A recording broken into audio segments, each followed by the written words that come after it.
कैसे हैं दोस्तों, आप सबका स्वागत है हमारी इस वीडियो में। अगर आपको ये वीडियोस पसंद आती हैं तो लाइक और शेयर करें और ऐसे ही बेहतरीन वीडियोस के नोटिफिकेशन को पाने के लिए सब्सक्राइब करें। तो सबसे पहले आप लोगों को इस वीडियोस को बनाने का पर्पज़ बताना चाहती हूँ कि मैंने इस वीडियोस को बनाया क्यों। इस वीडियोस को बनाने का उद्देश्य यह है कि जो लोग या स्टूडेंट्स लॉ फील्ड के हैं और एपीओ, सिविल जज और एचजीएस की तैयारी करते हैं या करना चाहते हैं और वे कोचिंग की भारी भरकम फीस नहीं दे पाते, जिससे उनकी तैयारी बीच में ही रुक जाती है या वे इस तैयारी में लंबे समय तक लगे रहते हैं, उन सब के लिए ये वीडियोस काफ़ी हेल्पफुल रहेंगी। इस वीडियोस को एग्ज़ाम में आने वाले क्वेश्चन को ध्यान में रखकर बनाया गया है, जिससे आपके कंपटीशन की तैयारी अच्छी तरह हो सके। इस वीडियोस में सारे कंटेंट्स रखने की पूरी कोशिश की गई है। फिर भी अगर कुछ मिस हो जाता है तो आप हमें कमेंट बॉक्स में कमेंट करके ज़रूर बताएं।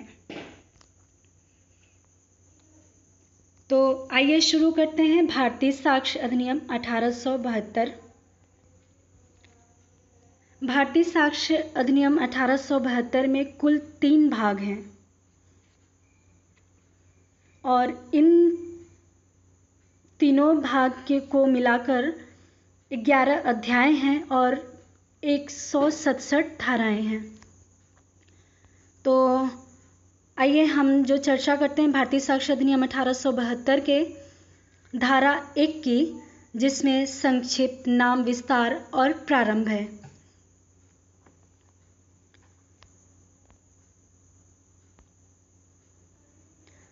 भाग 1 तथ्यों की सुसंगति से संबंधित है और इसमें अध्याय 1 और अध्याय 2 दोनों ही आते हैं। और अध्याय 1 में देखते हैं कि कितनी धाराएं हैं। तो अध्याय 1 में धारा 1 से 4 तक की धाराएं हैं। तो आइए देखते हैं। धारा 1, संक्षिप्त, नाम, विस्तार और प्रारंभ। संक्षिप्त नाम, जैसा कि यह नाम से ही समझ में आ रहा है कि इसका नाम क्या होना चाहिए, कि यह अधिनियम भारतीय साक्ष्य अधिनियम 1872 कहा जाता है। और भारतीय साक्ष्य अधिनियम जो है निम्न 6 विषयों पर लागू नहीं होती है और बाकी सारी न्यायिक कार्यवाहियों पर यह लागू होती है। केवल 6 विषय ऐसे हैं जिन पे यह लागू नहीं होती है। मतलब यह है कि ये जो अधिनियम है वो लागू होने से संबंधित है कि ये किस में लागू होगी और कहाँ लागू नहीं होगी। आइए देखते हैं वो 6 विषय कौन हैं जिनमें यह अधिनियम लागू नहीं होती। पहले तो यह 7 विषय थे जिसमें जम्मू कश्मीर को भी शामिल किया गया था, लेकिन अब ऐसा है कि 370 जब से अनुच्छेद 370 हटाया गया है तब से अब तो यह जम्मू कश्मीर में भी लागू है, क्योंकि जो इसकी एक डेफिनेशन दी गई है भारत में पहले ये माना जाता था, पहले ये था कि सभी राज्य तो आते हैं बट उसमें एक जम्मू कश्मीर ऐसा था जो ये राज्य नहीं आता था, इसीलिए यह अधिनियम भी उस राज्य में लागू नहीं होती थी। लेकिन अब जब से अनुच्छेद 370 हटा दिया गया है तब से यह अधिनियम जम्मू कश्मीर पे भी लागू होती है। और ये जो 7 कंटेंट्स थे कि यहाँ पे लागू नहीं होगा, तो अब ये एक हटकर ये 6 हो गया है। तो आइए देखते हैं कि ये 6 विषय कौन कौन से हैं जिनमें भारतीय साक्ष्य अधिनियम नहीं लागू होती है। तो ये 6 विषय हैं: army act, naval discipline act, Indian navy discipline act, air force act, शपथ पत्रों पर, माध्यस्थम कार्यवाहियों पर। ये ऐसे 6 विषय हैं जिनमें ये एक्ट लागू नहीं होता है। आप लोग इन चीज़ों को नोट भी करते जाइएगा, क्योंकि ये प्रीलिम्स के एग्ज़ाम में बहुत पूछे जाते हैं।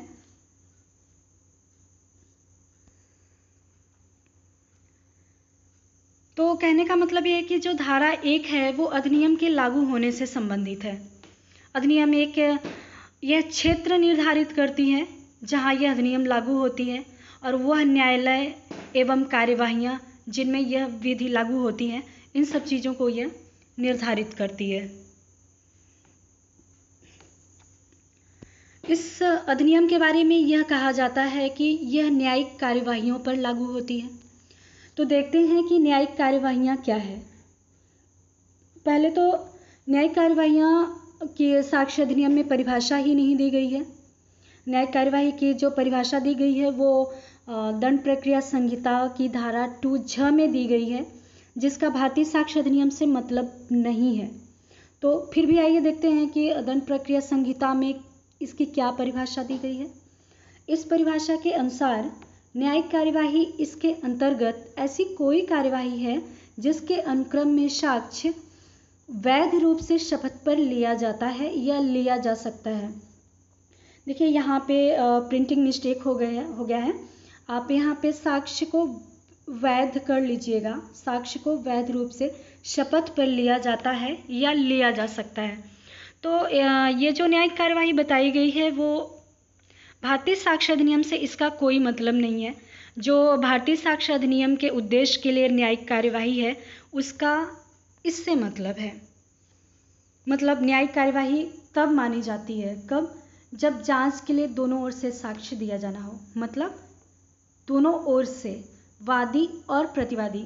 जैसे कि कोई वाद होता है तो उसमें 2 पक्षकार होते हैं, वादी और प्रतिवादी। जब तक दोनों ओर से साक्ष्य नहीं दिया जाता तब तक न्यायालय किसी एक ओर से साक्ष्य को देखकर अपना निर्णय नहीं सुना सकता है। इसलिए साक्ष्य वो दोनों ओर से लिया जाना चाहिए। और क्या होता है, सभी पक्षकारों को सुनवाई का अवसर देना हो। मतलब सभी पक्षकारों को, जो हमारे पक्षकार हैं वादी और प्रतिवादी, इन दोनों को सुनना आवश्यक होता है।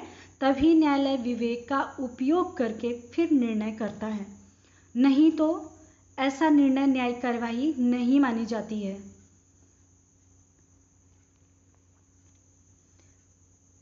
फिर यह है कि यह अधिनियम न्यायिकेतर कार्यवाही पर लागू नहीं होती है। जब इस अधिनियम के बारे में यह कहा जा रहा है कि यह न्यायिक कार्यवाहियों पर लागू होती है, तब यह कैसे कह सकते हैं कि यह न्यायिकेतर कार्यवाहियों पर लागू होती है?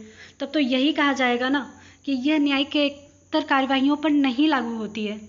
तो आइए देखते हैं कि यह न्यायिकेतर कार्यवाहियों पर क्यों नहीं लागू होती है। इसलिए नहीं लागू होती है क्योंकि वहाँ पे न्यायालय के विवेक का उपयोग नहीं किया जाता है और उस विवेक के उपयोग करके निर्णय नहीं दिया जाता है। इसमें जो न्यायिकेतर कार्यवाही होती हैं, एक तरह से निर्णय दिया ही नहीं जाता है। केवल एक कर्तव्य के रूप में कुछ नियम बता दिए जाते हैं, कुछ करने के लिए कह दिया जाता है कि वो व्यक्ति कुछ परिस्थितियों में बस उस कार्य को करता है। इसलिए यह जो साक्ष्य अधिनियम है वो न्यायिकेतर कार्यवाहियों पर नहीं लागू होती है। फिर देखते हैं, भारतीय साक्ष्य अधिनियम आपराधिक एवं दीवानी दोनों कार्यवाहियों पर लागू होती है। भारतीय साक्ष्य के जो प्रावधान हैं, जो साक्ष्य का देना होता है, वह चाहे दीवानी कार्यवाही हो या आपराधिक कार्यवाही हो, दोनों पर ही लागू होती है। इसलिए हम कहते हैं कि साक्ष्य अधिनियम आपराधिक एवं दीवानी दोनों ही कार्यवाहियों पर लागू होती है। आपराधिक कार्यवाहियों जिसको इंग्लिश में क्रिमिनल कह सकते हैं, फौजदारी कार्यवाही, और दीवानी तो आप जानते हैं व्यवहारिक जो होता है, सिविल न्यायालय के मामले जो होते हैं उन्हें दीवानी बोलते हैं।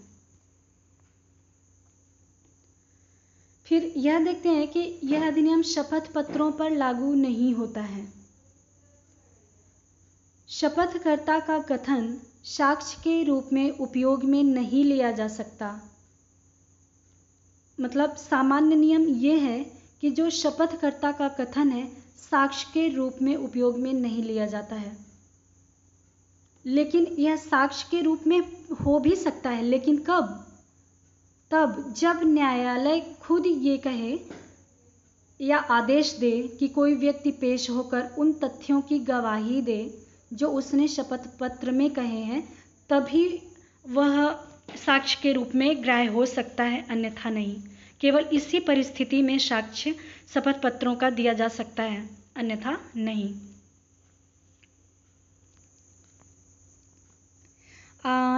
इस मामले में एक केस देखते हैं।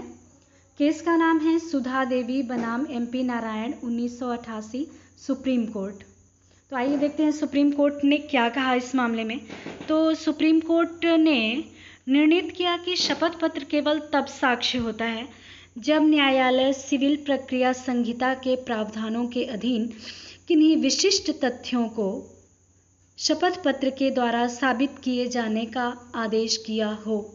मतलब सिविल प्रक्रिया संहिता जो है वो कोई विशिष्ट प्रावधान होता है और विशिष्ट तथ्य होते हैं, केवल उन्हीं मामलों में कहता है कि शपथ पत्र के द्वारा इन आदेश को साबित किया जाए, अन्यथा नहीं।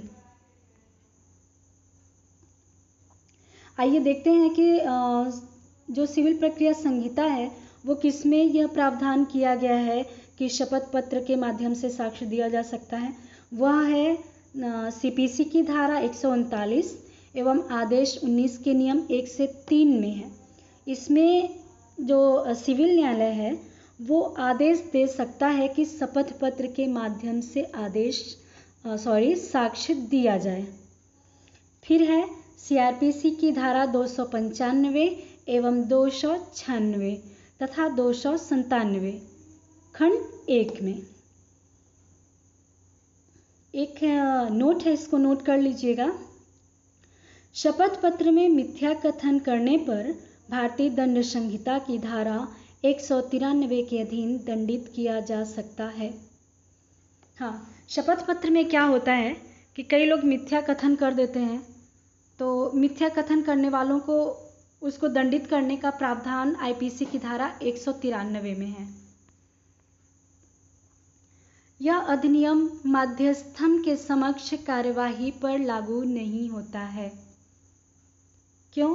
क्योंकि मध्यस्थ को न्यायालय की परिभाषा में शामिल नहीं किया गया है। न्यायालय की परिभाषा में शामिल ही नहीं किया गया है। न्यायालय की परिभाषा में हम आगे देखेंगे कि कौन कौन से न्यायालय की परिभाषा में आते हैं, और चूंकि यह न्यायिक कार्यवाहियों पर ही लागू होती है और न्यायालय की परिभाषा में मध्यस्थम नहीं आते, इसीलिए मध्यस्थम के समक्ष जो भी कार्यवाही होती है उस पर यह साक्ष्य अधिनियम लागू नहीं होता है। तो न्यायालय की परिभाषा में जैसे कि सभी न्यायाधीश, सभी मजिस्ट्रेट और वैध रूप से साक्ष्य लेने के लिए प्राधिकृत व्यक्ति आते हैं, लेकिन मध्यस्थ नहीं आता, इसीलिए मध्यस्थ को इसमें शामिल नहीं किया गया है और ये साक्ष्य अधिनियम की धारा उस पर लागू नहीं होती है। आयुक्त आयुक्त का जो कार्य है वो साक्षियों को बुलाता है और उसका साक्ष्य लिखबद्ध कर सकता है। मतलब साक्ष्य को क्या करता है, वो लिख लेता है, लिखने का काम करता है, जिससे भारतीय साक्ष्य अधिनियम जो है तो वो आयुक्त की कार्यवाहियों पर भी लागू होती है। जो आयुक्त हैं, देखते हैं कि कहाँ कहाँ पे इसका प्रावधान किया गया है कि आयुक्त साक्षियों को बुला सकते हैं और साक्ष्य को लिखबद्ध कर सकते हैं। वो है CPC की धारा 75 से 78 आदेश 26 और CRPC की धारा 284 से 289 में कमीशन का प्रावधान है। इसलिए यह साक्ष्य अधिनियम जो है तो आयुक्त पर भी लागू होता है। ठीक है, और इसका प्रारंभ जो भारतीय साक्ष्य अधिनियम है यह 1 सितंबर 1872 से लागू हुआ है और धारा 2 को निरसित कर दिया गया है। आई होप आपको ये वीडियो ज़रूर पसंद आई होगी। Thank you.